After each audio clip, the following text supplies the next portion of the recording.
Bienvenidos al Bazar de la Bolsa. Antes de empezar, la clásica advertencia. Las informaciones expuestas en este vídeo podcast no son de carácter divulgativo. En ningún caso, el autor da una recomendación de compra o de venta de los activos comentados.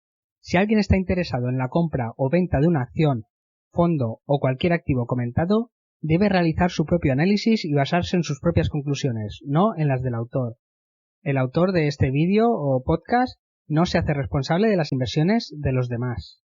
Hoy tenemos con nosotros a Intel. Intel bien podría ser la historia de David contra Goliat, donde David son Nvidia y AMD y Goliat es Intel. ¿Podrán Nvidia y AMD derrotar a Intel? Pero bien podría ser también la historia de la tortuga y la liebre. ¿Será Intel la tortuga de la que todos se ríen, que es muy lenta? ¿Y serán AMD y Nvidia las confiadas liebres que piensan que ya tienen la carrera ganada? Bueno, vamos a analizar qué historia de las dos es la más apropiada para esta apasionante batalla empresarial.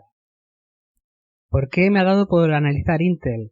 No solo me ha dado por analizarla, sino que además forma parte de la cartera de Esfera 1 Caldi. Bien, Intel es una empresa que fabrica microprocesadores. Al final, estos microprocesadores, los semiconductores, son los cerebros de las máquinas, de los ordenadores, de los robots. Pero no solo eso, también son sus sentidos, porque los sensores se hacen a raíz de semiconductores, los sensores de luz, de temperatura, de presión. Y como ya he comentado muchas veces, creo que estamos prácticamente en el comienzo de una era y va a crecer mucho todo lo que es la robotización, la automatización, el sector aeroespacial, y todo esto va a necesitar un montón de cerebros para sus máquinas, para sus robots, un montón de sensores. Creo que es un sector con gran crecimiento y por eso creo que hay que apostar por estos sectores a la hora de invertir, y es por esto que hoy vamos a analizar esta empresa Intel, que muchos conocen como Chipzilla, en honor a Godzilla, aquel monstruo japonés que era gigante, que lo arrasaba todo. Pues Intel durante muchos años ha sido este gigante en el sector de los semiconductores. Básicamente tenía un monopolio en CPUs, que son los cerebros de los ordenadores. Sin embargo, a día de hoy tiene dos amenazas muy grandes, además de todas las compañías asiáticas. Estas amenazas son AMD y Nvidia. Bien, vamos a ir al grano porque hoy es una empresa que hay que analizarla muy extensamente y va a requerir tiempo. Me gustaría hacer estos análisis de empresa un poco más ágiles para que no se haga tedioso, pero con esta empresa la verdad es que es difícil. Bueno, ¿por qué estamos invertidos en esta empresa? Bueno, pues la razón principal es porque creemos que hay un mercado gigante por delante. Va a haber unas tasas de crecimiento en el sector, pensamos que van a ser brutales. Bueno, ¿por qué? Bueno, el por qué es, para empezar, el mundo desarrollado representa a lo mejor un 30% de la población mundial, 40%, es un poco subjetivo esto, por lo tanto queda mercado. Pero no solo eso, recordemos que en los 80 nació la informática personal, por así decirlo, no es que naciera, pero sí se popularizó en esa década. En los 90 nació Internet tal como la conocemos hoy en día. En la década de 2000-2010 nació el Internet móvil, nacieron los móviles. El iPhone es del año 2007 y ahora estamos en la era de los centros de datos, de la nube, ¿no? Donde mucha información, donde muchos vídeos, donde los datos de las empresas se almacenan en grandes centros de datos y de ahí se distribuyen a nuestros ordenadores personales. Bueno, a todo esto creo que le queda un gran crecimiento porque falta mucho mundo por digitalizar, pero es que además viene el Internet de las cosas. El Internet de las cosas quiere decir que las máquinas se van a comunicar entre sí sin necesidad de que haya intervención humana. Esto hará posible pues desde la conducción autónoma hasta robots que nos cuiden, fábricas totalmente automatizadas, y esto va a requerir una gran necesidad, o sea, una gran capacidad de computación, ¿no? O sea, esto al final va a requerir muchos cerebros para máquinas, muchos sensores y muchas GPUs. Y por eso creemos que el mercado va a ser gigante y creo que en principio hay sitio para todos. Y esto va a crecer, pensamos, de una forma brutal y pensamos que es un mercado en el que hay que estar. Y Intel es de las pocas empresas, quizá la única en el mundo, que está presente en todo el proceso de fabricación del microchip, desde que fundes el silicio hasta que te acaba el microchip en una tarjeta con otra serie de componentes. Y también fabrica casi todo tipo de microchips, compite con todos, parece que es Intel contra todos. Entonces, por ejemplo, Intel ya tiene desarrollados microchips para la era del 5G, ¿no? El 5G es el nuevo protocolo que nos viene. Los primeros móviles fueron con 2G, luego 3G, que ya empezamos a enviarnos datos a nuestros móviles, pero había mucho problema, por ejemplo, para los vídeos. El 4G, con el 4G ya vemos los vídeos bastante rápido, y el 5G promete mucha más velocidad de transmisión de datos, pero además mucha menor latencia. Lo que es muy importante, la latencia es el tiempo de respuesta, el tiempo en el cual recibe los datos nuestro dispositivo, y por ejemplo, pues es muy importante para los coches autónomos, que necesitan un tiempo de respuesta muy rápido para actuar. Bien, ¿y cómo funcionará este Internet de las cosas? Bueno, pues funcionará más o menos de la siguiente manera. Primero tendremos nuestro dispositivo autónomo, que podrá ser un coche, podrá ser un dron, podrá ser una cámara de vigilancia, un satélite. Esto tendrá un microprocesador para analizar los datos que capta a través de unos sensores. Estos sensores captan unos datos y son procesados a través del mini ordenador que tendrá este dispositivo dentro. Una vez añadida esta información, muchas veces lo que hace es, a veces sí, a veces no, depende del dispositivo, tienen como un ordenador más grande cerca, que es el que filtra los datos y solo coge los datos más importantes. Después intervienen varios tipos de microchips, como pueden ser los que controlan la radiofrecuencia, pero bueno, ahí entrarán, por ejemplo, ahora los microprocesadores que controlan el 5G, que enviarán los datos que ha filtrado ese ordenador más potente o no, si no se necesita ese ordenador más potente, y lo enviarán a la red de comunicación, en la que también intervienen varios tipos de microprocesadores. Y por esa red, esa infraestructura, irá hasta un centro de datos. Bien, pues Intel produce sensores, produce microprocesadores para estos dispositivos autónomos, produce microprocesadores para gestionar esta red de comunicaciones y también tiene microprocesadores para centros de datos, tanto CPUs, que es como, por así decirlo, el cerebro, el que calcula, y para GPUs, que son los cerebros que tratan los datos, un tipo de datos, ¿no? Que para resumir o para que todo lo entendamos, pues muchas veces son datos gráficos y imágenes. Y todo esto, que ya está en marcha, al final lo que creará es un círculo virtuoso de creación de datos, de análisis de esos datos. Y claro, pensemos que tanto en la inteligencia artificial como en el análisis de datos, como en el High Performance Computing, muchos de los datos que se procesan son datos captados por los sensores de los dispositivos autónomos. Y por ejemplo, claro, como hemos comentado antes, pensemos por ejemplo, en los coches autónomos que llevan 6 cámaras, que están filmando 6 películas, pero es que además el ordenador ha de procesar esas películas, ¿no? Analizar qué hay en ese momento en esa foto, si hay coches, si hay peatones, hacia dónde se mueven, si hay una señal, si hay un semáforo, si hay que parar, si hay que seguir adelante. Claro, todo esto necesitas una capacidad de cómputo brutal, una memoria también muy importante y no estamos más que empezando. Entonces, por eso creemos que va a haber mucho mercado para esto, va a haber sitio para todos. Estamos solo en el comienzo del Internet de las cosas, de los dispositivos autónomos, y creemos que se va a crear un círculo virtuoso en el que se va a necesitar una gran capacidad de computación, ¿no? Pensemos que todo esto que vemos de inteligencia artificial, que ahora en muchas cosas estamos viendo vídeos, ¿no? Como por ejemplo vemos pues al robot Sofía, o vemos por ejemplo esto que hay una cara que se ha hecho virtualmente, que no existe y que es capaz de reproducir un texto de forma muy natural. Pues todo esto lleva una capacidad de computación, o por ejemplo el GPT-3 que ha desarrollado Google, que bueno, es un procesador de texto de lenguaje natural.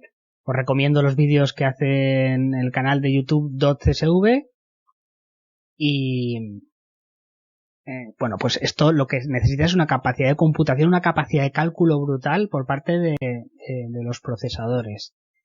Y por eso creemos que va a ser un espacio gigante en el que trabajar, va a haber sitio para todos.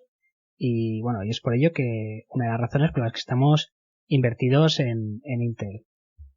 Además, hay un microprocesador adecuado para cada tipo de tarea, ¿no? Las CPUs, lo que decimos que son los cerebros de los ordenadores, trabajan sobre todo con magnitudes escalares, por así entendernos, con números, ¿no? Pues sumar, restar, multiplicar, dividir, raíces cuadradas, etcétera.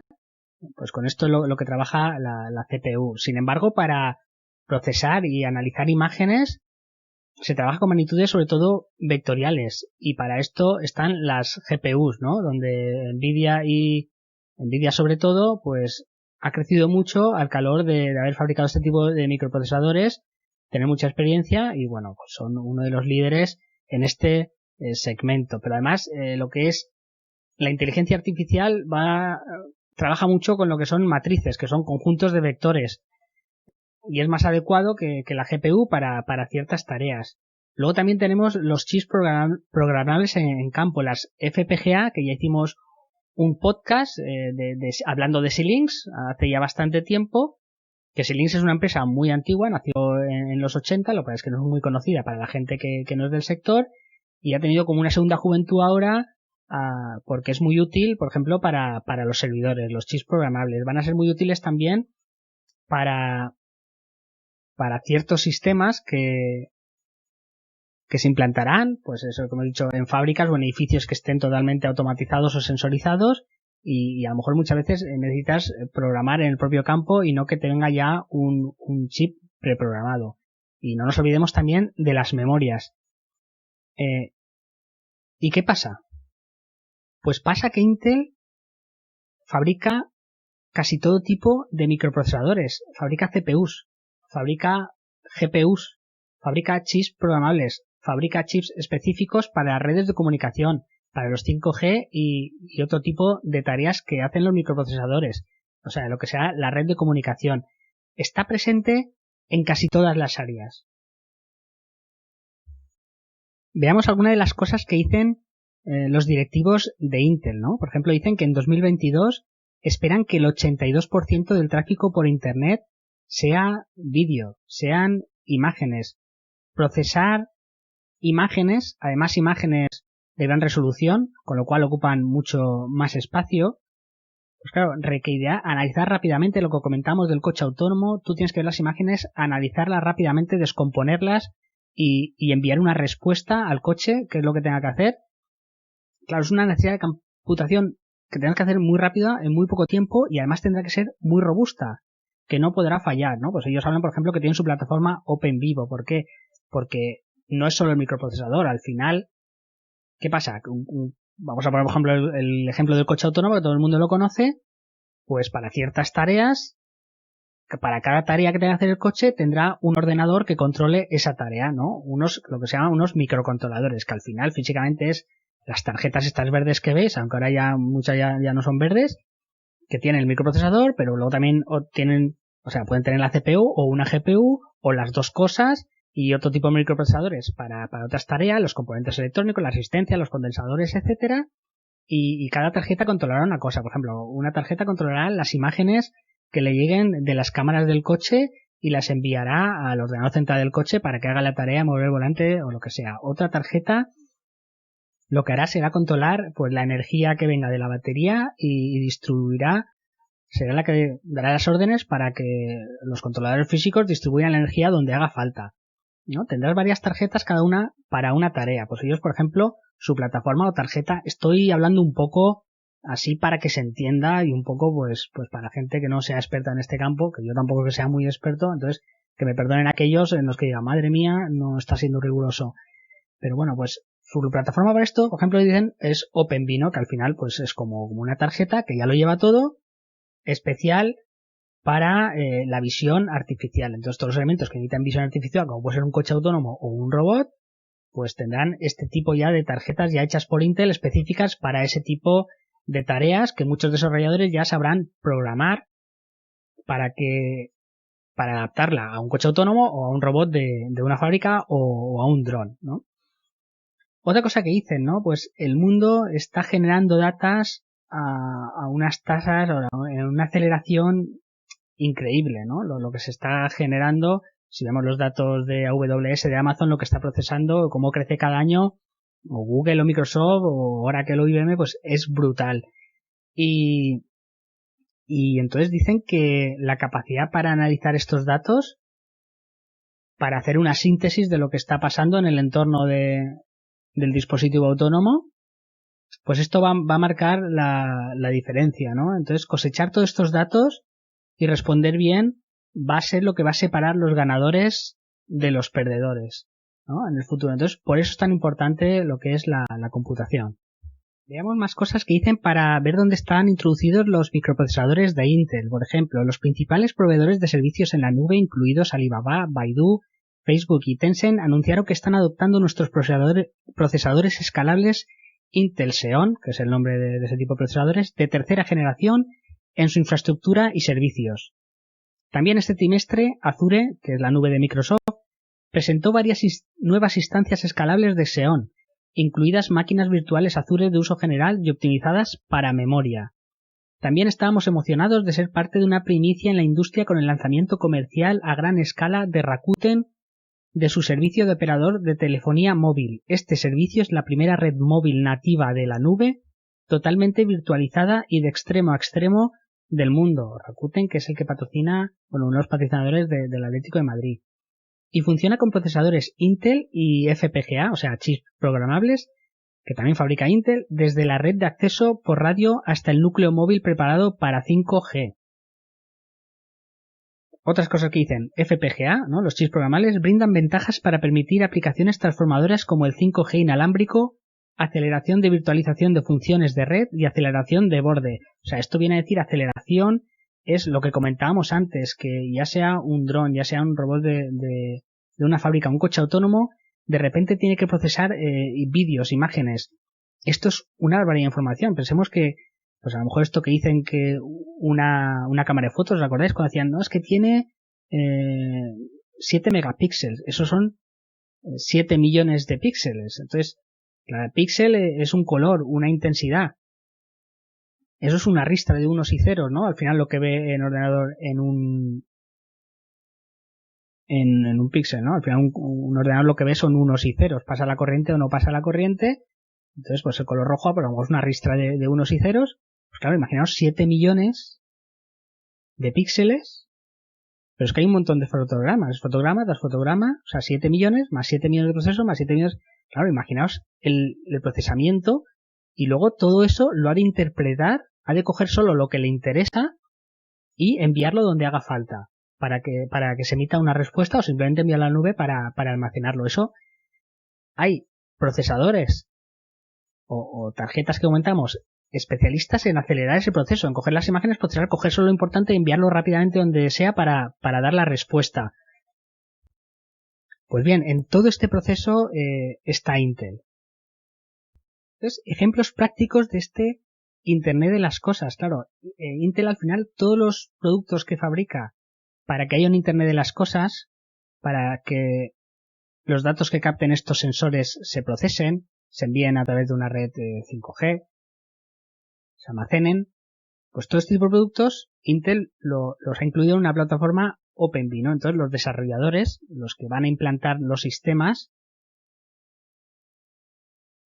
programarán para este tipo de procesadores o para los de la competencia, ¿no? Entonces esta plataforma OpenVINO, pues ¿quién la utiliza? Pues la utiliza AWS, la utiliza Baidu, la utilizan Dell, Microsoft, todas las grandes, pues Asus o casi todos, Alibaba Cloud. Y luego, por ejemplo, aquí hay una cosa, por ejemplo, aquí vemos también, para los que estén viendo el vídeo, pero por ejemplo, empresas se ven empresas que utilizan esta plataforma como Philips Healthcare o Siemens Healthineers. Y al final, yo un poco que estoy viendo también otras empresas y estoy estudiando, una cosa que me parece muy interesante es, pues pensemos que en nuestra casa podemos tener pues Apple o una tableta Samsung y tenemos nuestro ecosistema con nuestras aplicaciones, ya sea de Apple o de Android o en nuestro ordenador de móvil, y es como el ecosistema de casa donde vemos nuestras fotos, donde mandamos nuestros emails, todo esto pues lo controlan pues Apple, Microsoft, Android, etcétera. Sin embargo, ahora pensemos en un hospital, ¿no? ¿Quién controla el entorno de un hospital? O sea, todas las imágenes que se hagan de radiografías, de tags, todos los datos que se capten de los pacientes, eso que, por así hablarlo, ¿qué sistema operativo lo va a recoger? Entonces, claro, no es solo importante el sistema operativo, sino que será muy importante los dispositivos que capten esas cámaras, el software que trate esos datos de esos pacientes. Entonces, empresas como por ejemplo Philips Healthcare o Siemens Healthineers, ¿qué están haciendo? Están ya cogiendo posiciones para ser el sistema operativo de los hospitales, ¿no? Estoy un poco para que se me entienda hablando, ¿vale? Pero, por ejemplo, otra empresa, Honeywell, que está muy metida en el mundo de la aviación, pero no de la aviación, sino Honeywell siempre ha sido muy especialista en sensorizar. ¿Por qué? Porque ha estado muy metida en temas de vigilancia y de antiincendios, ¿no? De sensores que detectan cosas y hacen que se accionen ciertos dispositivos para dar una respuesta a ciertos estímulos que han recibido los sensores. Pues Honeywell se está metiendo mucho en lo que es la llamada Urban Air Mobility, ¿no? Los drones que nos van a desplazar de un sitio a otro por el aire, en sistemas de aviación. Entonces, claro, quieren hacerse como monopolios, como oligopolios, el mismo oligopolio que puede ser ahora Google, Apple y Microsoft y Amazon, por ejemplo, aunque donde está Alibaba y tal, ¿no? Que hay 5 o 6 empresas, pues quieren hacer lo mismo. Pues mira, es que los hospitales al final no van a tener más narices, entre comillas, que trabajar con Siemens Healthineers o 2 o 3 más, no habrá muchas más, porque nosotros ya tenemos un montón de datos, sabemos cómo procesarlos, ya todos utilizan nuestro sistema operativo, nuestros sistemas de captación de datos, nosotros ya tenemos programados las plataformas que nos da Intel para muy específico, para ser muy eficientes en captar estos datos, y al final, claro, cogerán una barrera de entrada que será imposible para los pequeños o para empresas que no llevan trabajando ya unos años en esto, competir con ellas y conseguirán lo que es un oligopolio o un duopolio, ¿no? Y todo esto se basa en procesadores que fabrica Intel y bueno, también la competencia. Además, si nos vamos al hardware, por ejemplo, Intel dice que en 2020 se está presente ya en 50 nuevos dispositivos, pues hablamos de Acer, de Asus, de Microsoft, de Google, de Netflix. Por ejemplo, con Netflix ha llegado a un acuerdo para el procesamiento de todo el tráfico de vídeo que tiene, para el proyecto Athena junto con Google, porque es que hay tanto que hacer que es que ni siquiera se pueden permitir ser competencia en ciertos campos, sino que tienen que colaborar, porque es imposible abarcarlo todo, con Xiaomi, dispositivos de Xiaomi, de Huawei, de las empresas más conocidas, de Samsung, de SK Hynix, que SK Hynix es una empresa coreana que hace memorias, ¿no? Que serían competencia directa. Bueno, pues ahí están colaborando. Por eso hay espacio para todos y me parece que el espacio que queda, o sea, lo que queda por crecer es brutal. Pero es que además, si quieres lo mejor del mercado, si quieres lo que mejor procese, lo que más capacidad de computación tenga, lo que sea más robusto, que menos falle, actualmente el líder es Intel, es el que tiene los mejores dispositivos. Lo que pasa es que no son ni los más baratos ni los que menos energía consumen. Y por eso en ciertas aplicaciones, tanto AMD como Nvidia, por poner 2 ejemplos, pero también hay otras empresas, le han comido terreno.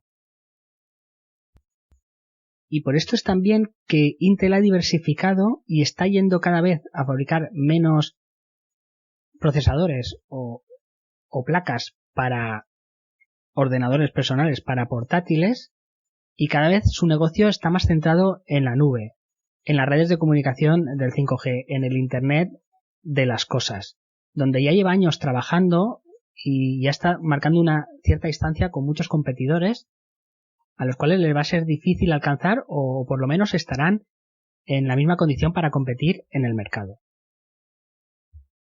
A día de hoy, el negocio en la nube de Intel representa el 50% de su facturación. Y el otro 50% es lo que llaman el negocio centrado en ordenadores, lo que serían ordenadores portátiles y ordenadores personales. A día de hoy, Se estima que hay unos 38.000 millones de dispositivos conectados. Y esperan que en 2025 haya 56.000 millones de dispositivos conectados, de los cuales el 75% serán del Internet de las cosas. Y, una vez visto la visión general, ¿por qué creemos que va a crecer tanto? Voy a hablar de otra rama de facturación incipiente en Intel, que es ni más ni menos que la conducción autónoma. Intel hace unos años compró la empresa israelí Mobileye. Intel o Mobileye ya han vendido 54 millones de sistemas para la conducción autónoma. Lo que pasa es que mientras Tesla lo llama autopilot, conducción autónoma, las marcas donde está instalado el sistema de Intel o Mobileye es el ADAS, ¿no? Que es asistencia a la conducción, ¿no? Pues no salirte del carril, frenar si hay un coche delante, o si viene un peatón, reconocer las señales, etcétera. Pero, claro, para que lo entendáis, Tesla antes lo que utilizaba era el sistema de Mobileye. Lo que pasa es que hace unos años, no estoy hablando de memoria, no fueron 2 o 3 años, hace 2 o 3 años, dividieron sus caminos. Tesla dijo, bueno, a partir de aquí trabajo de esta manera. Porque no llegaron a un acuerdo, por lo que ahora veremos. Por lo que no llegaron a un acuerdo es por la máxima que siempre se ha movido Elon Musk, el fundador de Tesla. Su máxima o una de sus máximas es la simplicidad. Por ejemplo, los cohetes de SpaceX, pues muchos tienen 2 etapas, cuando normal a lo mejor eran 3 etapas, ¿no? 3 etapas me refiero, como el peso es muy importante, los cohetes lo que hacen es lanzarse al espacio y cuando se acaba el combustible, están divididos en 3 partes, cuando se acaba el combustible en una etapa, entonces esa etapa la tiran, la sueltan y así el cohete pesa menos y se sigue impulsando con el combustible que hay, por ejemplo, en la segunda etapa. Bueno, pues Elon Musk, corrígeme si me equivoco, pero lo ha hecho en 2 etapas. Lo intenta hacer todo mucho más sencillo. Lo que pasa es que eso, pues muchas veces lleva problemas de ineficiencias, a lo mejor utilizan otro tipo de combustible que trae otra serie de complicaciones, pero él siempre lo quiere simplificar todo. Entonces el sistema Mobileye, que al final es el mismo de Tesla, ¿qué pasa? Que quería redundar para la seguridad y además de apoyarse en lo que recibe de los sensores, de las cámaras y otro tipo de sensores, se apoya también en mapas, ¿no? Entonces el sistema va redundando. Muy bien, esto es lo que veo, pero además el mapa me dice que voy bien, que voy por aquí. Pues Tesla eso lo quita. Entonces los sistemas de Mobileye ya están implantados en marcas como Nissan, Volkswagen, Cadillac o BMW. Y además compró la empresa israelí Moovit, M-O-V-I-T, que es una empresa que es lo que llaman ya, que ahora todo es as a service, pues movilidad as a service, que es la aplicación esta en el móvil, que tú estás en tu casa y dices, quiero llegar a donde sea, a otra ciudad o al punto de la ciudad, clic, entonces le da y esa aplicación te dice cuál es el camino más rápido y lo más eficiente. Pues te puede decir, pues cerca de tu casa coge una bicicleta de estas alquilables, ves hasta esta estación de metro y coge la línea tal y ahí coges el autobús X, por ejemplo, ¿no? Entonces, ya esto te lo calcula y te lo hace. Pues esta empresa también ha sido adquirida por Intel en su estrategia de, al final, ser una empresa de MaaS, ¿no? Mobility as a Service. Pero es que además miremos otra derivada. Si tú tienes un montón de coches circulando con tu sistema que están captando un montón de imágenes de un montón de ciudades, al final eso también lo podrás aprovechar, porque las ciudades inteligentes que llamamos podrán utilizar toda esa información. ¿Y quién tendrá esa información y se la venderá a las ciudades, ayuntamientos, etcétera? Pues será pues Intel, Tesla o cualquiera que monte un sistema de conducción autónoma o Waymo, por ejemplo, ¿no? Y claro, que estos sistemas analizarán imágenes, pues verán farolas rotas o asfalto en mal estado, podrán ser vigilancia, ¿no? De seguridad. Puede haber muchas más aplicaciones, entonces por eso también es importante lo que hablábamos antes de coger ya tu posición en un negocio que luego va a ser casi imposible que te la arrebate, porque habrás cogido una escala, una experiencia y un efecto red que va a ser casi imposible que venga alguien pequeño y te quite de ahí y vivirás en un oligopolio.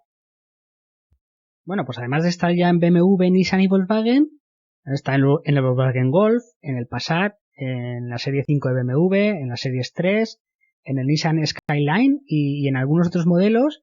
Además, también se ha metido en China y ya están recolectando datos. Esos coches están creando los mapas que se necesitan, ¿no? Actualizando constantemente los mapas, que pues una cosa que decía Elon Musk es que eso es imposible, porque es que tú estás actualizando un mapa o una ruta, pero es que luego vendrá, yo sé, pues un equipo de mantenimiento y pondrá unos conos y una valla y claro, para el ordenador eso ya es algo diferente. Entonces es imposible que se mantenga constantemente actualizado, ¿no? Porque las condiciones son muy cambiantes en las carreteras, en los caminos. Entonces procesar todo eso es añadir una complejidad y una capacidad de computación que necesitas que Elon Musk piensa que no es necesario. Piensa que no es necesario y dice, a ver, si los humanos tenemos ojos y oídos y con eso básicamente conducimos, con esos dos sensores, porque un coche autónomo que tiene más cámaras y le pondremos pues, todas las orejas que haga falta y sensores de proximidad, ¿no? Pues tiene mucho más que un humano, es mucho más seguro. Para que además necesitas mapas, que es una cosa que es una información redundante que añade complicación, capacidad de computación. Sin embargo, pues Intel argumenta que eso lo que añade es seguridad, ¿no? Porque es un sistema redundante y si las cámaras no concuerdan con lo que tendría que haber en el mapa, pues el coche ya tiene una seguridad, ¿no? Es decir, oye, aquí hay algo que está fallando aunque las cámaras del coche me digan que esto está bien. De hecho, Waymo también utiliza estos mapas, por eso no ha salido de ciertas zonas, porque tiene los mapas muy actualizados. También en Waymo piensan que lo de los mapas es muy importante. Y bueno, pues vemos que Mobileye o Intel ya tienen mapeadas casi toda Europa y casi todo Estados Unidos, aparte que ya están mapeando China, que eso pues el negocio puede ser otro futuro. Y luego no todos los coches, no tiene que ser algo binario, o gana Tesla o gana Intel y Waymo, no, pueden convivir los tres sistemas. Para Mobileye, lo de los mapas es un sistema de seguridad muy importante, esta redundancia es muy importante, lo explica perfectamente, podéis ver un vídeo de él en el CES de Las Vegas de 2020, donde explica dónde está Mobileye y por qué para él es muy importante el tema de los mapas, además de que es una posibilidad de generar otros negocios acumulando datos y analizando y vendérselo luego a las entidades locales. Pero es que además en breve han anunciado que van a meterse en el negocio de los robotaxis, de los coches totalmente autónomos que al principio pues será en entornos controlados, a lo mejor es dentro de recintos privados, pues pongamos aeropuertos, o bueno, pues es algo más complicado, pero bueno, cualquier pues, universidades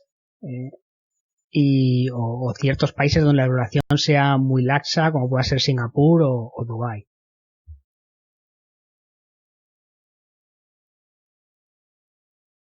De hecho, hay un vídeo muy interesante también, este vídeo de CES 2020, donde se ve un coche con el sistema de Mobileye que está 20 minutos circulando totalmente de manera autónoma por las calles de Tel Aviv. Tel Aviv tiene un tráfico bastante caótico y además el vídeo se ve desde la perspectiva del coche, pero además pusieron un dron siguiéndolo para que se vea que el vídeo no estaba editado y están tan avanzados, dicen, en este momento que ya van a lanzar programas, decían para este mismo año, pero claro, estamos hablando que el CES fue en enero y luego ha venido todo esto de la pandemia, entonces se retrasará, pero lanzando programas ya tenían uno pactado en París, otro en China y otro, por supuesto, en Tel Aviv, ¿no? Ya de coches totalmente autónomos para servicios de robotaxis. Lo que es que en principio será en determinadas rutas o, como hemos dicho antes, en entornos controlados como recintos privados.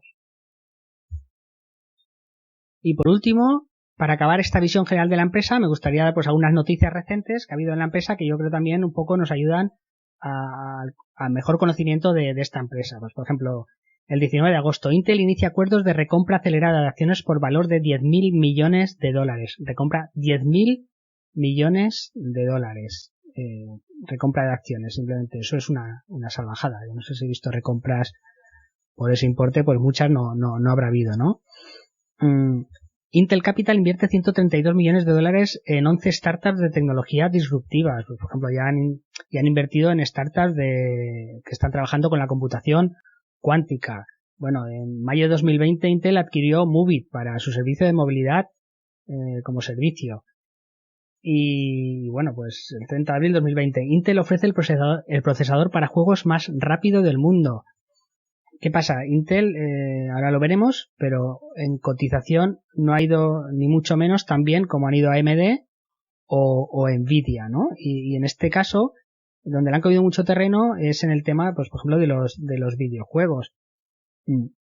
Sin embargo, están ahí compitiendo tanto en facturación y muchos pues consolas, ordenadores tienen procesadores de Intel para los juegos. No todos son AMD o Nvidia, ni mucho menos, ¿no? Entonces están ahí compitiendo de tú a tú con casi todos, incluso con los especialistas en los nichos. Y vamos ya por fin a los números de Intel. Bueno, Intel en el 2018 facturó 45.000 millones de dólares y en 2019 facturó 75.000 millones de dólares. Fue el año de la nube, por así decirlo, fue un crecimiento brutal. Pero bueno, pensemos que su cotización está más o menos plana en comparación con Nvidia o AMD, por ejemplo. Y fijaos el crecimiento en facturación que ha tenido, ¿no? Por eso muchas veces dices, se valora una empresa, no es que la empresa vale tanto, no sea tanto. Al final en bolsa, casi siempre, no siempre, pero casi siempre, lo que más vale son las expectativas, ¿no? Y esto podría ser un claro ejemplo. Vemos que el 48% de la facturación fue en el negocio de PCs, ¿no? Tabletas y portátiles. Un 36,3% fue servidores, ¿no? Todas las plataformas que tienen para servidores. Un 8,5% fue memoria, que también se utiliza en servidores. Un 2,4% Internet de las cosas. Un 2,6% chips programables. Y Mobileye ya representó un 0,7% de la facturación. Y vamos a los datos del último trimestre que han publicado resultados, que son abril, mayo, junio, porque es interesante en este contexto de pandemia ver lo que ha hecho una empresa como Intel. Bueno, han tenido récord de facturación. Todo lo que es el teletrabajo, pues claro, ha habido mucha necesidad, ha habido mucha venta de portátiles, por ejemplo, porque la gente necesita trabajar en casa. Entonces, por así decirlo, a día de hoy, aunque cada vez menos la diferencia, los portátiles o ordenadores de casa son mucho mejores para crear contenido y para trabajar, y las tabletas o móviles son para consumir contenido, ¿no? Entonces, pues ha habido como un repunte en ventas. Entonces, vamos a ver un poco, bueno, han facturado casi 20.000 millones de dólares. Antes hemos dicho que en 2019 facturaron en total 75.000 millones. Pues a este ritmo han sido 19.700, pues casi a los 80.000 millones de dólares en el año, ¿no? Pero bueno, habrá que ver, porque a lo mejor ha habido un repunte de ventas justo en este momento por el teletrabajo y porque la gente está más en casa y a lo mejor por más entretenimiento, más consolas, más videojuegos, y habrá que ver ahora en el segundo trimestre que a lo mejor todo eso que se vendió en este trimestre no se ha vendido en este. Pero bueno, para ver unos datos que me parece interesante, porque vemos también un poco cómo va la economía en general y en dónde se ha consumido y en dónde se ha dejado de consumir. Bueno, pues en lo que es ordenadores y portátiles han subido un 7% respecto al segundo trimestre del 2019 en ventas, 9.500 millones, claro, pero es que un 7% son 9.500 millones en esta empresa, que es una salvajada de facturación. El negocio de la nube han subido un 43%, 7.100 millones de dólares en un trimestre, ha subido un 43%. El Internet de las cosas, claro, es algo que está en proceso, que está empezando, pues muchos proyectos han parado, por esto del COVID, ha bajado un 32% la facturación. Entonces han facturado 670 millones de dólares. Claro, no era una facturación importante. Entonces hemos visto que era el 2 y pico por ciento de la facturación. Bueno, ha bajado un 32%. Mobileye ha facturado 146 millones de dólares en el trimestre y ha bajado un 27%. Claro, todo lo que es automoción, evidentemente, pues ha bajado. Las memorias, que son 1.700 millones de facturación, antes era un 8%, hemos visto, ha subido un 76%, ¿no? Respecto al segundo trimestre de 2019. Y los chips programables han subido un 2%. Bueno, en lo que es beneficio han subido un 16% respecto al año 2019. tienen un free cash flow de 10.600 millones. O sea, 10.600 millones, es decir, ¿y ahora qué hago con esto? Ya tengo todo pagado, ¿ahora qué hago con esto? 10.600 millones de dólares. Bueno, y van a pagar 2.800 millones de dólares en dividendos, porque es una empresa que creo que da cerca del 3% de dividendos, bueno, para el que viva en Estados Unidos, ¿no? Para los de fuera, pues ya sabéis que hay doble retención. Y todo esto en un entorno que ha sido muy desafiante, ¿no? Por todo esto del COVID, aunque es verdad que ha beneficiado a todo lo que es tecnología, teletrabajo, ordenadores, y esto ha beneficiado evidentemente a Intel, pero bueno, aún así vemos que son unas cifras pues impresionantes, ¿no? Y entonces el beneficio ha crecido un 20%, el beneficio por acción respecto al 2019 en este trimestre, un 20%, así de pronto, los ingresos un 20%, han subido un 20%, ha ingresado un 20% más respecto al segundo trimestre de 2019. Y ha subido un 16% en lo que es beneficio por acción respecto también al segundo trimestre de 2019. Algún dato más que me parece interesante, por ejemplo, han bajado un 14% las ventas de microprocesadores para ordenadores personales, la típica torre.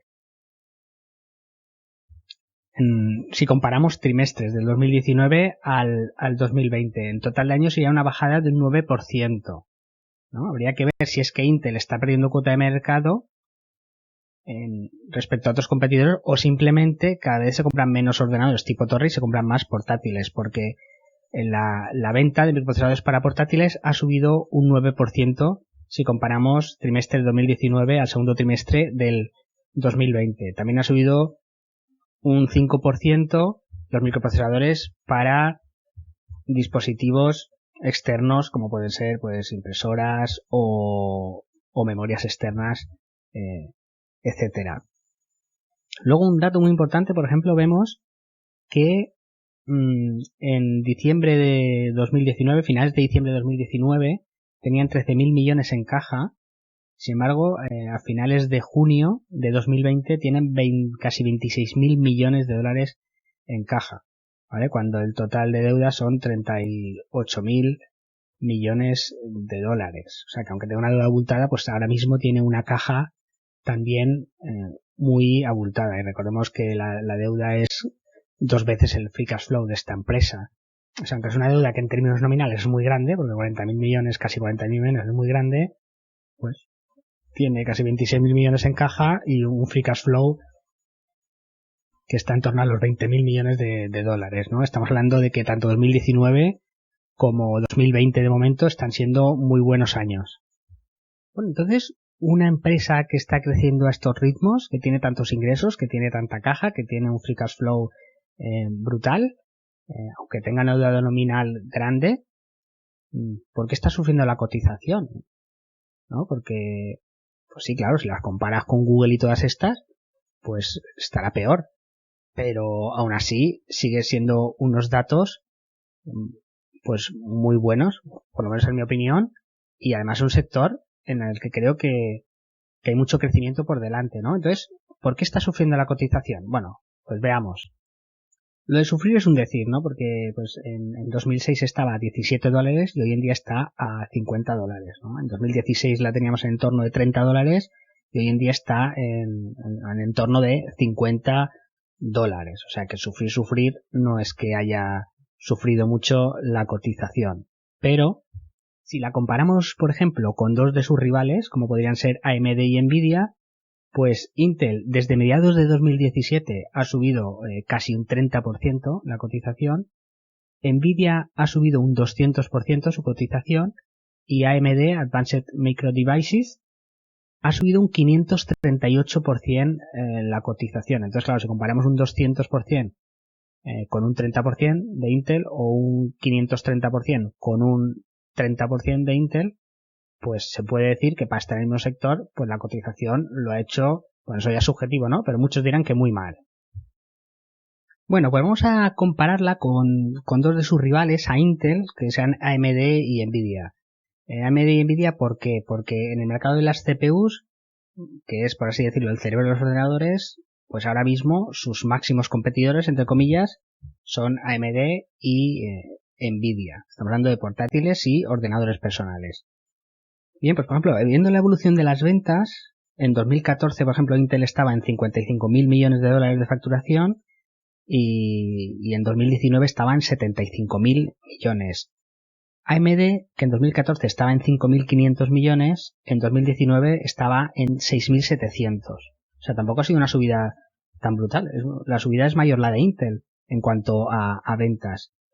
Sin embargo, por ejemplo, Nvidia sí que facturaba en 2014 4.500 millones de dólares y en 2019 estuvo en 12.000 millones de dólares.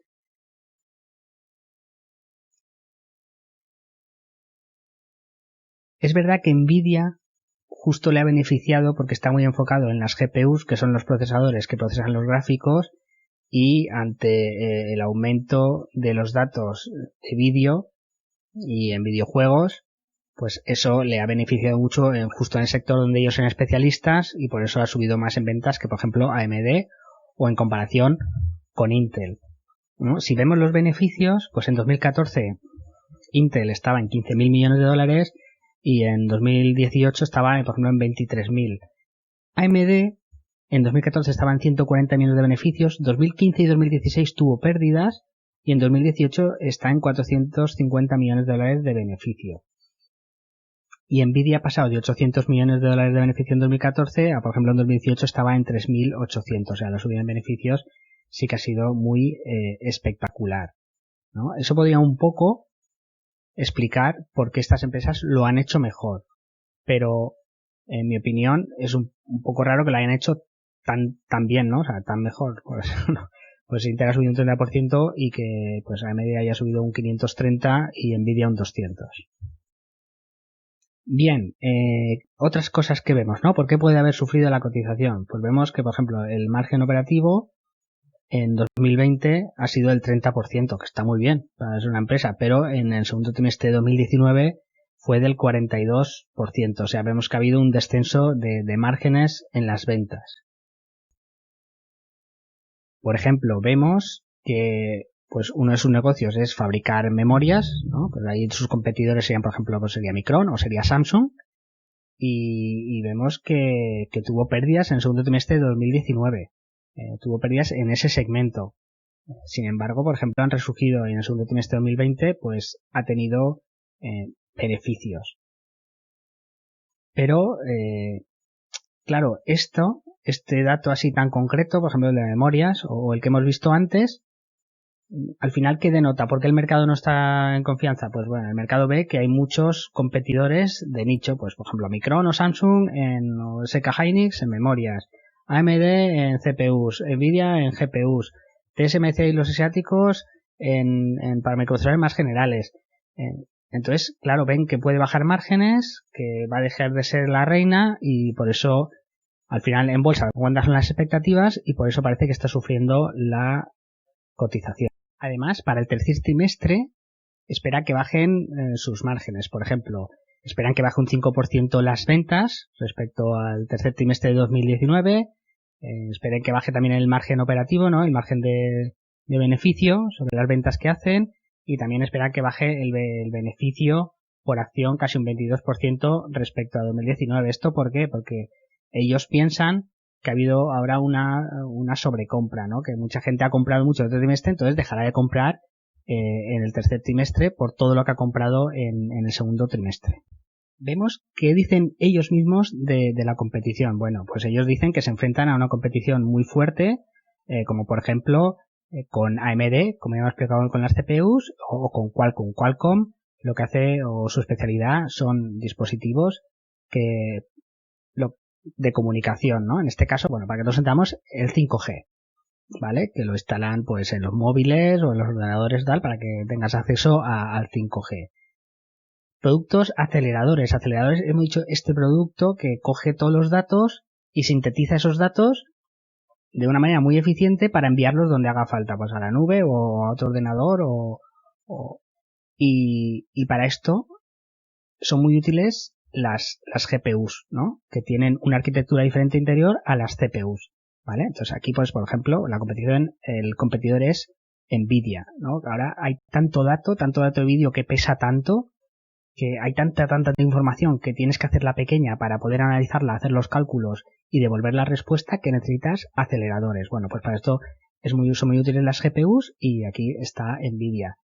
Pero también para otros productos, como aquí por ejemplo le dicen Application Specific Standard Products, o sea, microprocesadores que son muy específicos para ciertas tareas y que se hacen como churros, que son muy estándar, que se hacen desde hace mucho tiempo, pues a lo mejor microprocesadores, yo sé, pues para electrodomésticos, para lavadoras, ¿no?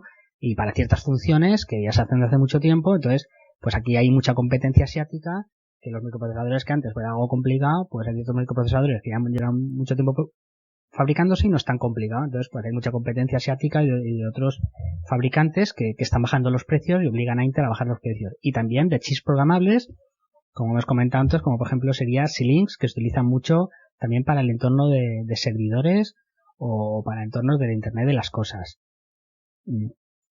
Dice, algunos de estos competidores han desarrollado o utilizado una arquitectura que compite con la nuestra, que es la de ARM, ¿no? Y estas arquitecturas y plataformas pueden producir un efecto red que beneficia al final. Este es el kit de la cuestión. ARM, por así decirlo, cuando empezó en los años 60 la informática, había como dos arquitecturas dominantes, básicamente dos arquitecturas, que eran la de Intel, que le llaman la x86, y la de ARM, ¿vale? Arquitectura, pues no es, lo que quiere decir es cómo está por dentro construido el circuito. Y esto es importante porque según cómo esté construido por dentro del circuito, pues será para más útil para unas aplicaciones o para otras. ¿Qué pasa? Que hubo un momento que ARM, la arquitectura es mucho más simple. ¿Y qué pasó? Pues que se fue dejando, porque como cada vez pues había que computar cosas más difíciles, ¿no? Pues primero empezó el Autodesk, bueno, los programas de dibujo, el vídeo, los videojuegos que a veces eran más complicados, se necesitaban una capacidad de computación tan grande que ARM, al ser una arquitectura más simple, pues simplemente no llegaba. Entonces, pues quedó relegada, pues como hemos dicho antes, pues a microprocesadores para tareas o para electrodomésticos, para tareas muy sencillas, para dispositivos electrónicos que necesitan que no se consumiera mucha energía, porque al ser una arquitectura más simple pues no consume tanto. Pero ¿qué pasa? Que entonces llegaron los móviles. Entonces los móviles para ellos era muy importante no consumir energía. Y claro, la arquitectura ARM pues llevaba tiempo, cada vez iba mejorando más y se iba acercando un poco más a las competencias de la x86 de Intel, ¿no? Y entonces llegaron los móviles, claro. Entonces los móviles fueron el boom para este tipo de arquitectura, y no solo eso, sino que además salieron fabricantes asiáticos como Taiwan Semiconductor, que le decían a empresas como AMD o Nvidia o Micron o Qualcomm que diga, tú no te tienes por qué fabricar una fábrica como la Intel, que es muy complicado, tienes que gastarte mucho dinero, yo te lo hago, ¿no? Tú vas a ver el diseño y yo te lo hago.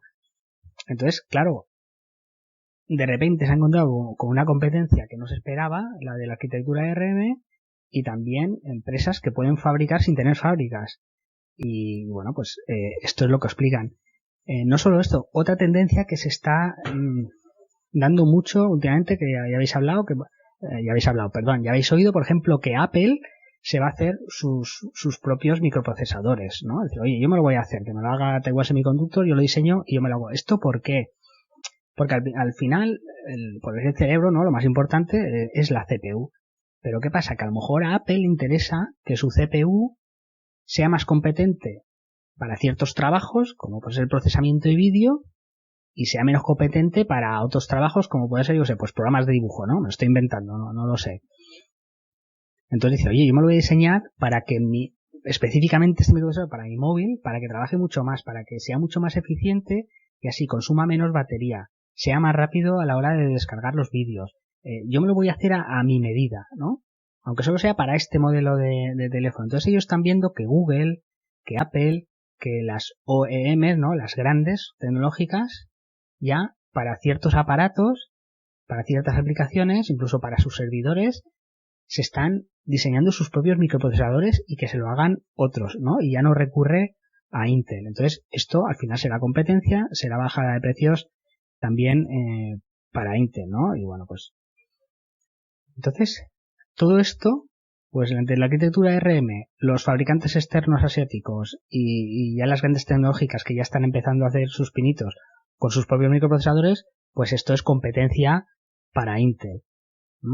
Entonces, claro, ellos para poder competir de manera satisfactoria tendrán que invertir mucho en I+D, ¿no? Y esto pues lastará el margen, pero esto ya lleva un tiempo, no es de hace 2 meses, o sea, ya lleva 2 o 3 años toda esta competencia fuerte, por así decirlo, y fijaos que Intel no ha parado de crecer en ventas. ¿Y esto por qué? Pues porque el mercado es gigante y en mi opinión es que va a seguir siendo gigante, se va a necesitar mucha computación y va a haber sitio para todos para que crezcan casi todos. ¿Qué más? Además, claro, esta inversión en I+D, que otros no tienen porque no tienen que hacer la fábrica, pues a veces no les sale bien. Por ejemplo, un ejemplo es cuando intentó hacer microprocesadores para el 5G para dispositivos móviles, ¿no? Para teléfonos. Pues tuvieron que salirse del mercado porque no eran capaces de ser competitivos y tenían pérdidas, ¿no? Este caso es curioso porque incluso Apple lo intentó hacer por sí mismo, ¿no? Y al final pues han tenido un juicio con Qualcomm que les denunció por unas patentes y al final ha ganado Qualcomm, que Apple es un cliente muy importante, ¿no? Entonces, fijaros hasta dónde llega la eficiencia, ¿no? Por ejemplo, de Qualcomm, que se ha hecho con un nicho y es tan competitivo que ni siquiera ni Apple ni Intel han podido competir con ellos, ¿no?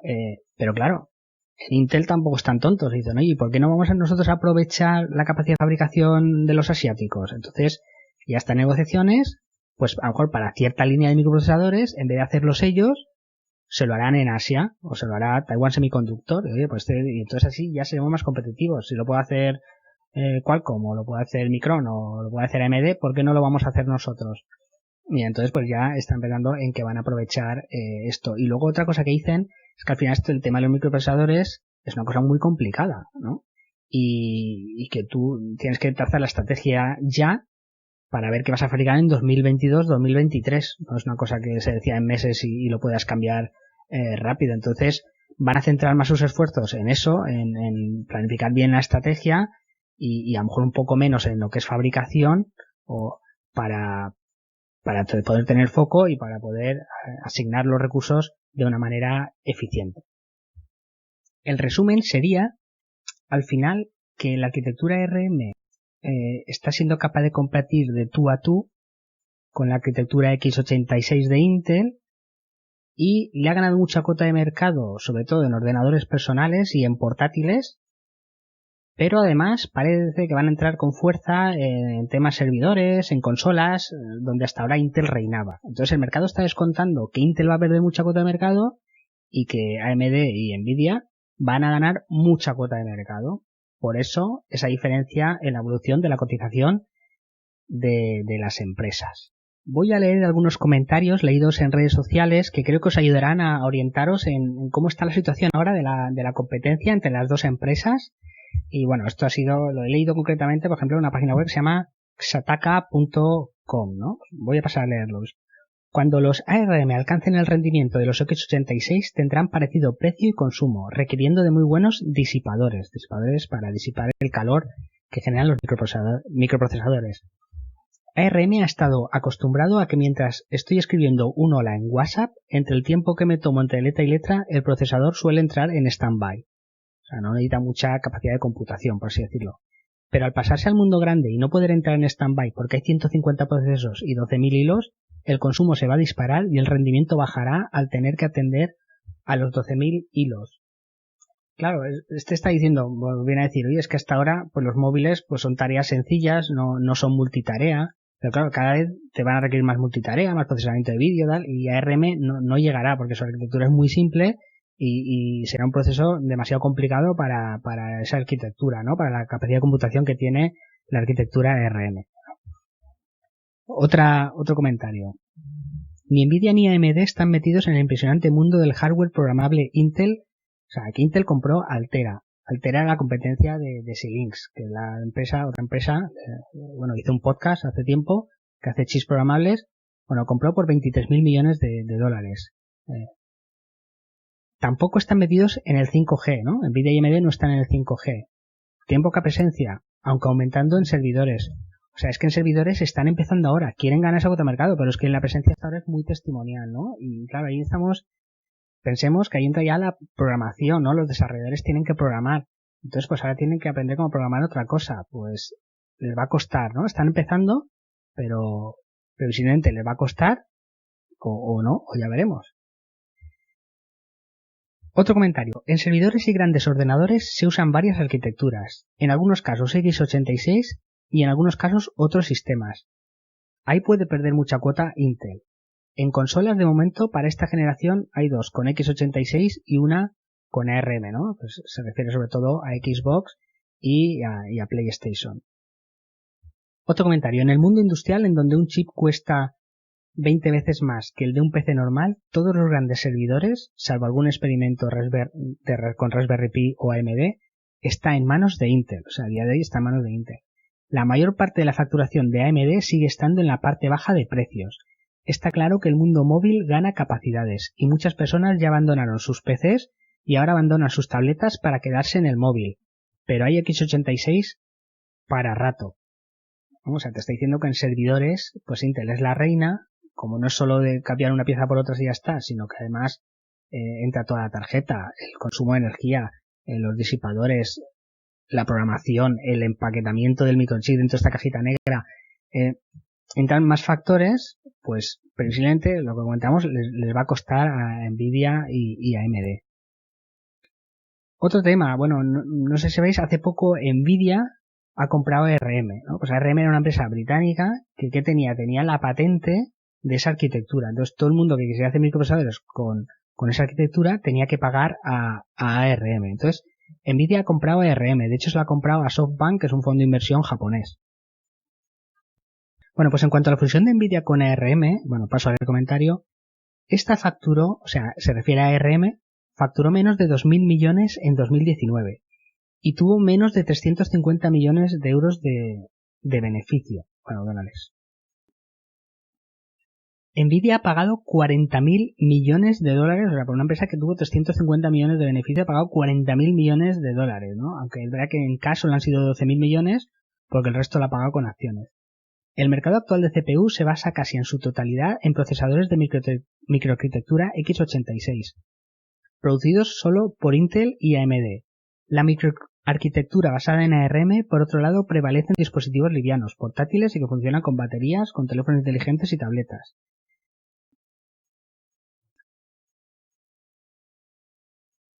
Otro comentario. Al final, hoy hay básicamente dos arquitecturas, x86 y ARM. ARM se pensó en su momento que se iba a abandonar. Era una arquitectura muy simple, que consumía menos, pero no tenía potencia de cálculo para controlar los dispositivos. Sin embargo, ARM supo hacer de sus defectos virtud y aprovechar sus ventajas para aplicarlos en dispositivos que no necesitaran mucha potencia de cálculo como los electrodomésticos.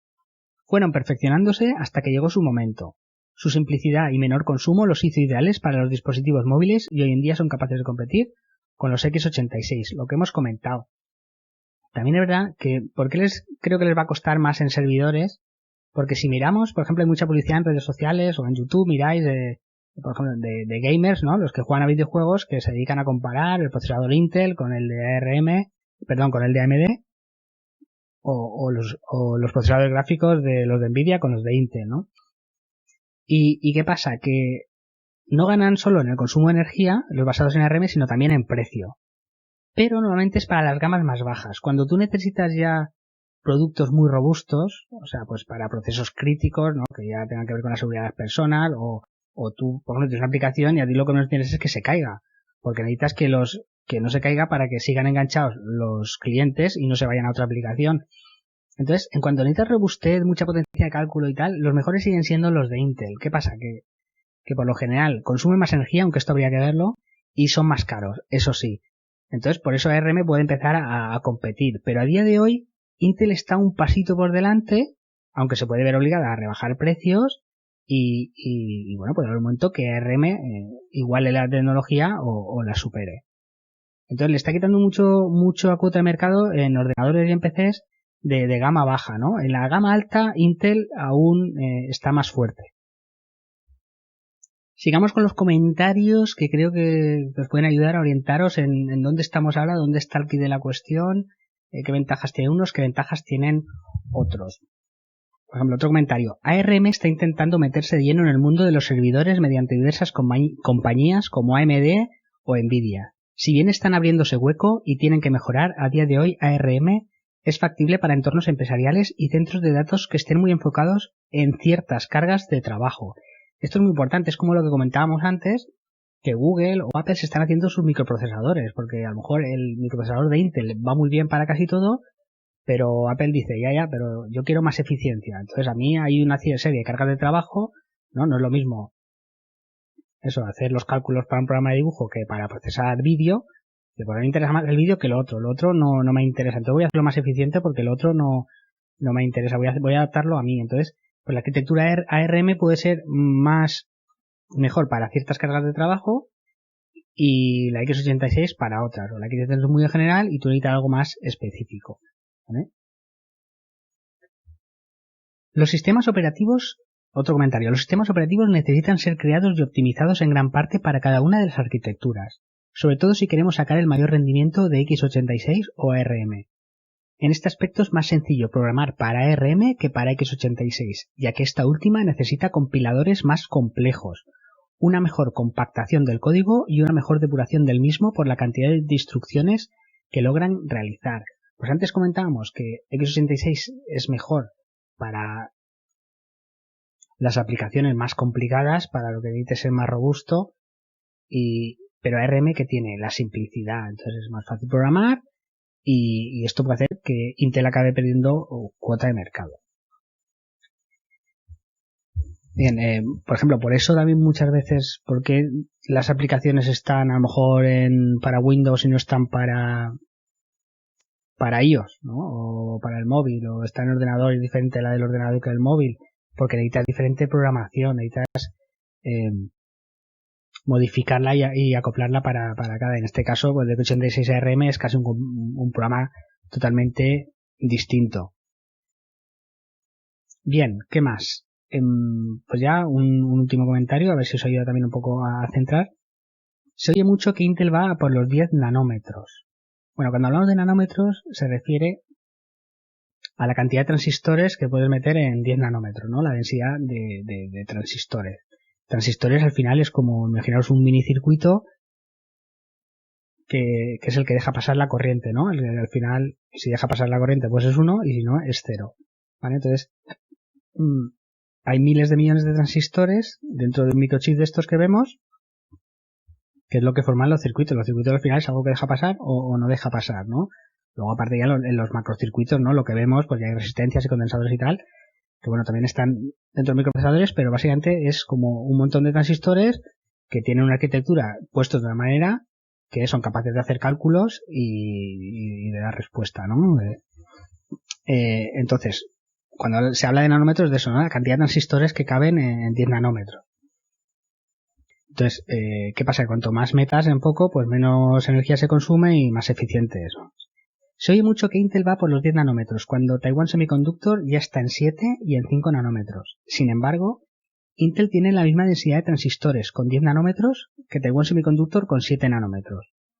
Además, el rendimiento no solo depende de la densidad de transistores, también depende de la refrigeración, de la compatibilidad con los demás componentes de la placa, de la velocidad de cálculo, cantidad de núcleos, cantidad de hilos, ¿no? Las patitas estas que salen, del software y de otros condicionantes. En conjunto, los chips de Intel son mejores, quitando las gamas bajas, donde los chips fabricados por Taiwan Semiconductor son más baratos y consumen menos, aunque son menos robustos y dan peores prestaciones pico.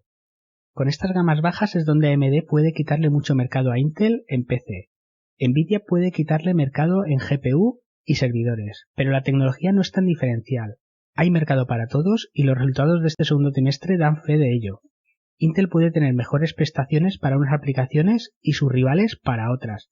De hecho, acaba de anunciar que va a sacar la CPU más potente del mundo, esto Intel, basada en el uso de nuevos materiales, de capacitadores, o de condensadores y de software. Veremos si es verdad o solo marketing. AMD factura 7.000 millones, capitaliza 90.000 millones y está un PER 146. Ha crecido casi un 100% en ventas desde 2015. Nvidia capitaliza 310.000 millones de dólares.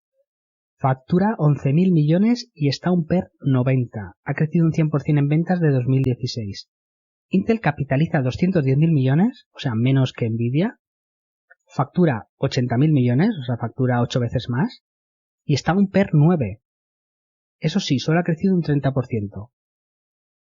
En ventas, desde 2016, aunque va camino de un 40% en 2020, ha crecido. Bueno, perdón este comentario que no tiene sentido. Con las dificultades de fabricación que ha tenido y el crecimiento de la competencia, se refiere a Intel, aún así ha batido récord de ingresos. Bueno, lo que comentábamos antes, ¿no? Que esto puede ser un dato clave. Al final no hay un santo grial, no hay una respuesta. ¿Qué es mejor, Intel o AMD y tal? Pues, ¿qué pasa? Que antes donde Intel reinaba, pues ahora en ciertos nichos le van a comer mercado, ¿vale? Pero aún así, pues claro, ¿es justificable esta cotización?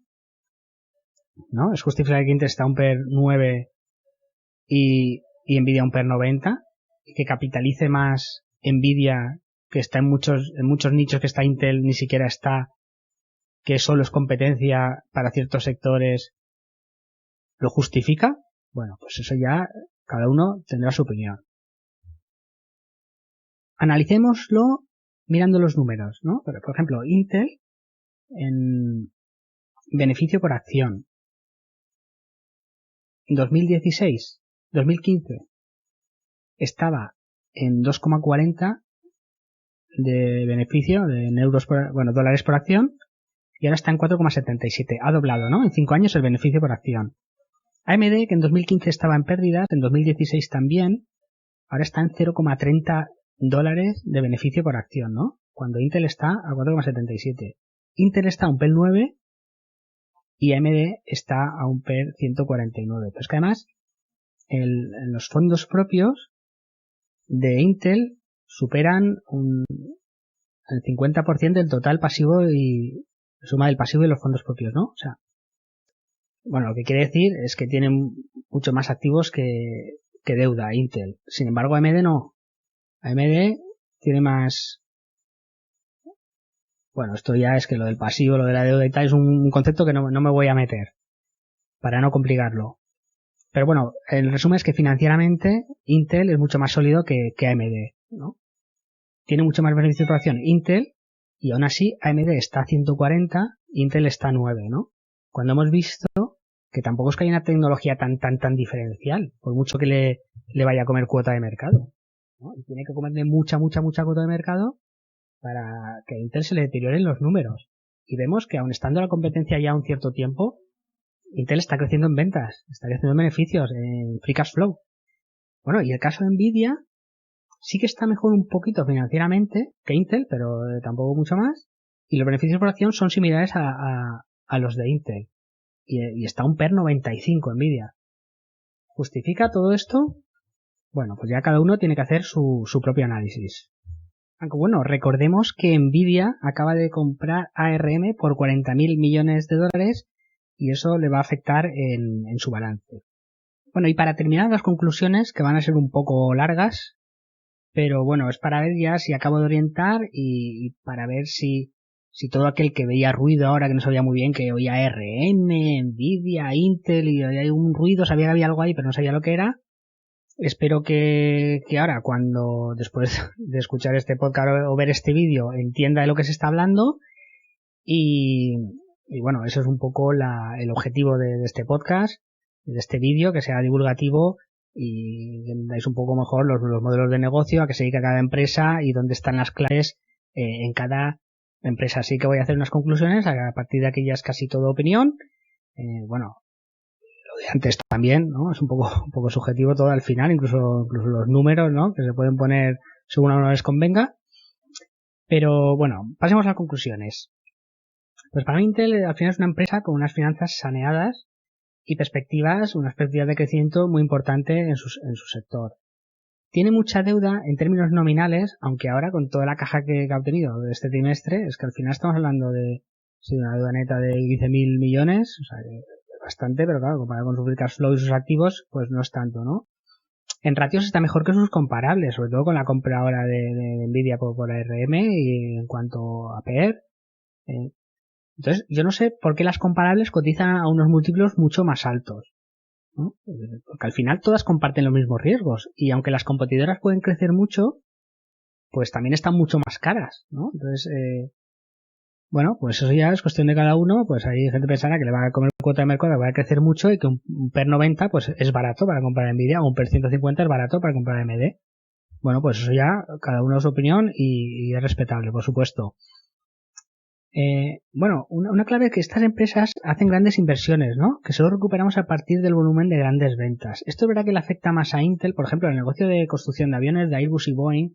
El problema de Boeing, ¿cuál es, no? Porque Boeing al final, pues puede tener financiación del Estado, puede recuperar y puede llegar a tener beneficios. Pero ¿qué pasa? Que tanto Boeing como Airbus tienen unos gastos fijos brutales. Pues de personal, de mantener las fábricas. Y claro, si venden 200 aviones, ellos ganan dinero a partir del avión 180 o 185, ¿no? Ganan dinero con esos 15 últimos aviones que han vendido. Pues claro, a Intel eso le puede pasar un poco lo mismo. Entonces, si empiezan a comerle cuota de mercado y márgenes, pues es cuando se pueden deteriorar bastante los números, ¿no? La competencia avanza muy rápido, compite con especialistas en cada nicho. Y la disminución de precios y ventas puede dañar los resultados, como hemos dicho, de Intel. Por eso la deuda es peligrosa, ¿no? Pero sí que es verdad que los comparables tienen menos oportunidades para fallar. O sea, si AMD falla o Nvidia en el diseño de su próximo producto, pues lo van a tener muy difícil para recuperarse. Tienen menos oportunidades para fallar. En el largo plazo, Intel está mejor posicionada porque está en más nichos de mercado. Tiene más productos. Financieramente está muy saneada. Lo hemos visto con las memorias, ¿no? Pues las memorias de 2019 le dieron pérdidas a Intel, sin embargo ahora le han dado mucho beneficio. Y esto va un poco a golpe de nicho. Pues ahora las memorias, ahora las GPUs, ahora las CPUs, ¿no? Y además, Intel también puede trabajar con Taiwan Semiconductor, también le puede fabricar a Intel. Intel puede deshacerse de muchos de sus activos y costes fijos, si quiere, si lo ve en su estrategia.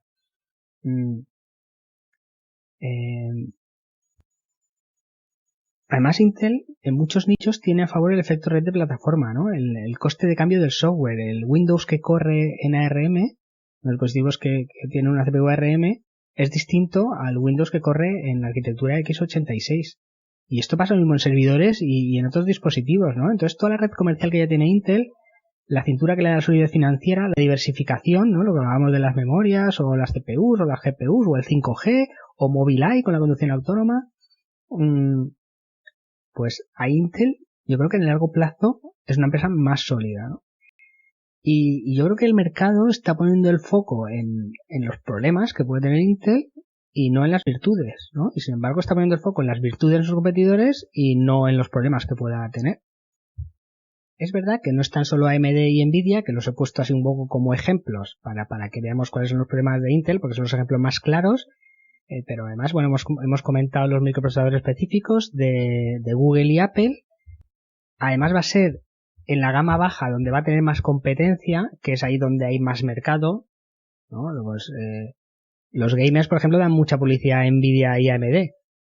Sin embargo, hoy en día Intel compite tú con ARM en esos mercados también. No hay una tecnología tan diferencial. Y, por ejemplo, AMD y Nvidia no están en 5G, que va a ser un mercado enorme.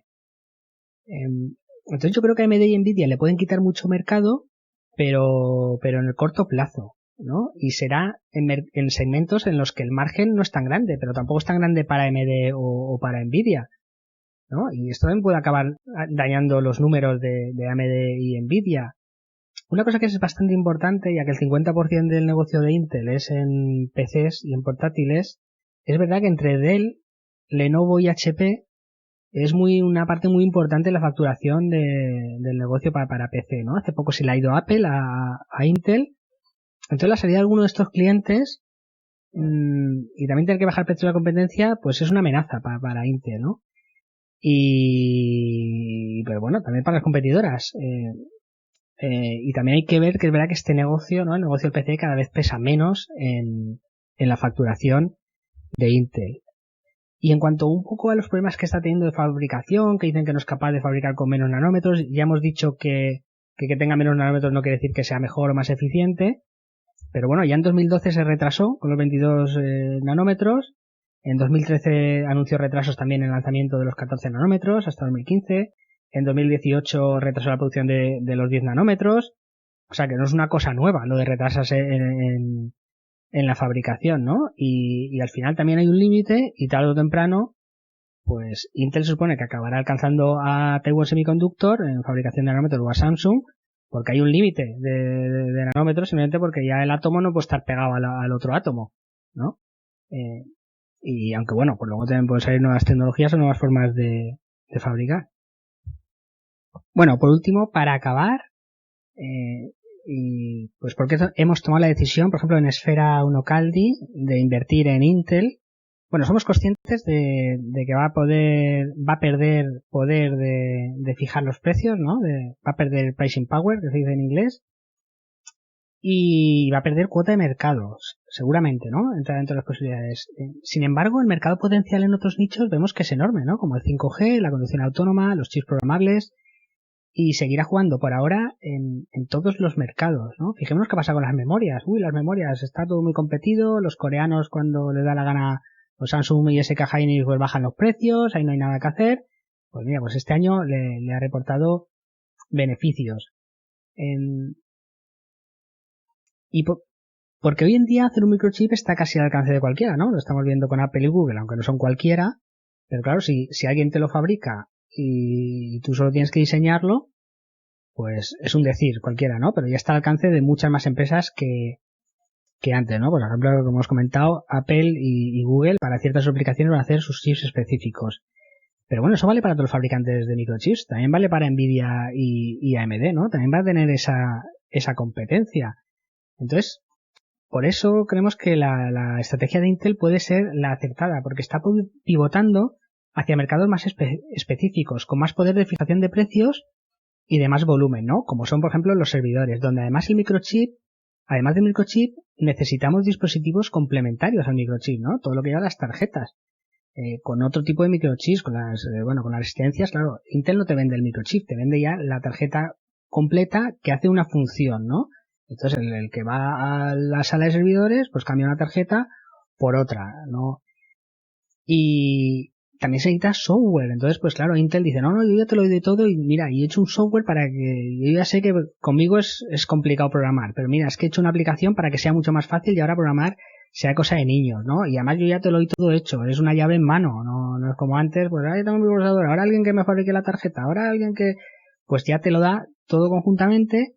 Y claro, pues a lo mejor Google y Apple te pueden diseñar el microprocesador para su teléfono o su dispositivo X que les sirva, pero ya diseñarlo todo entero pues ya le va a costar un poco más, ¿no? Entonces está pivotando hacia ahí, ya está invirtiendo ya y trabajando, bueno, desde hace tiempo no lleva, pero está muy en lo que es inteligencia artificial, en los centros de datos, en la movilidad autónoma, ¿no? Y está dejando un poco más de lado todos esos nichos donde puede haber más competencia. Entonces mi percepción es que el mercado está sobre reaccionando a los problemas de Intel en fabricación y da por descontado que la competencia le va a ganar en todos los segmentos y que Intel va a bajar mucho en ventas y en márgenes. Si eso unimos una deuda de, entre comillas, de 40.000 millones, porque hemos visto que tiene ya una caja de 25.000, pues el riesgo existe, ¿no? Y podría darse un escenario, efectivamente se podría dar, o sea que, pero es que no hay una empresa sin riesgo, ni siquiera Google o Amazon, o sea, todas tienen su riesgo y nunca nadie está libre de la competición, salvo Fannie Mae, ¿no? Bueno, eso remito a un podcast que se hizo en Value Investing con, no sé, con el Luca o algo así, que explica, bueno, hay empresas que son monopolios naturales, por así decirlo. Pero bueno, ni siquiera esas. Y ya me he liado de tanto hablar, me vienen cosas a la memoria y no explico bien las cosas.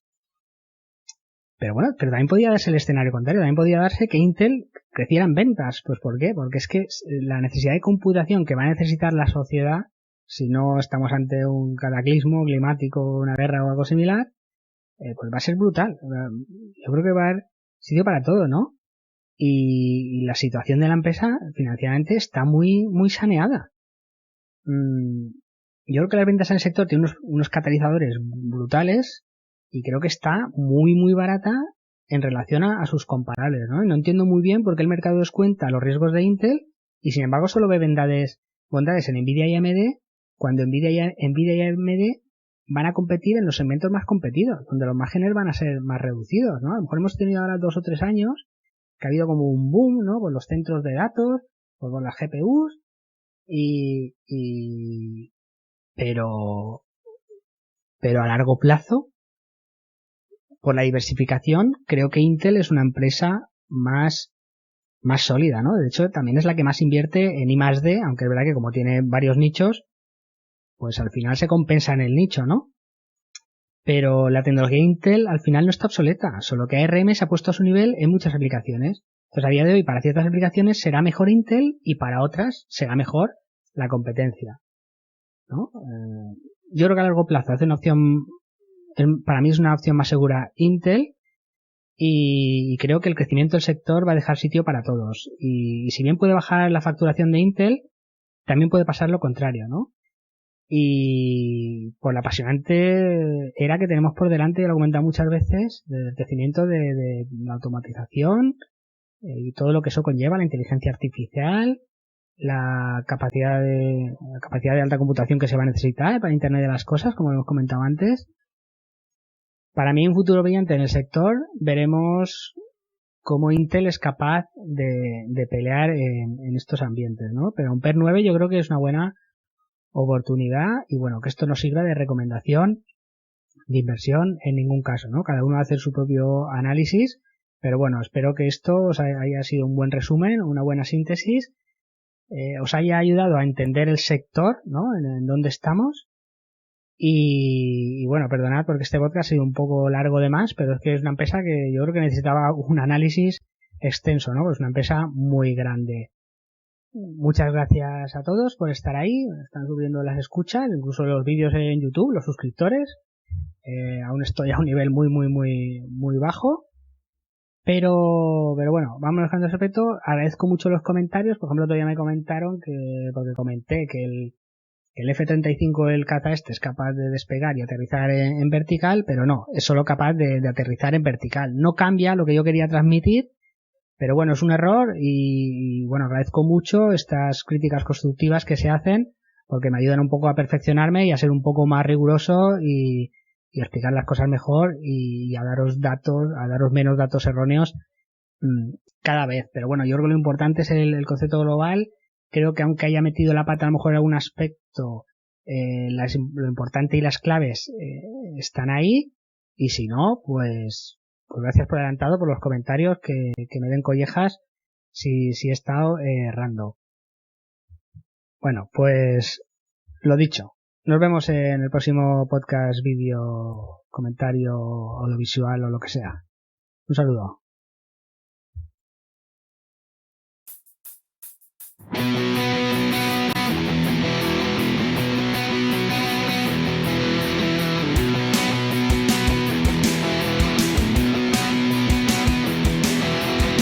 Wake up, the world is not waiting. The earth does not is being for you. The train that's coming so tempting.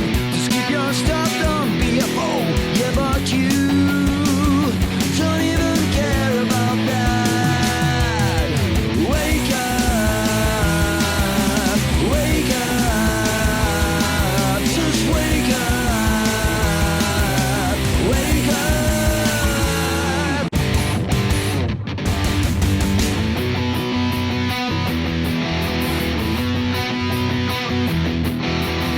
Wake up now, better get ready. You give up stars and look so good. Your world is not moving forward. You have to push it harder too. Yeah, but you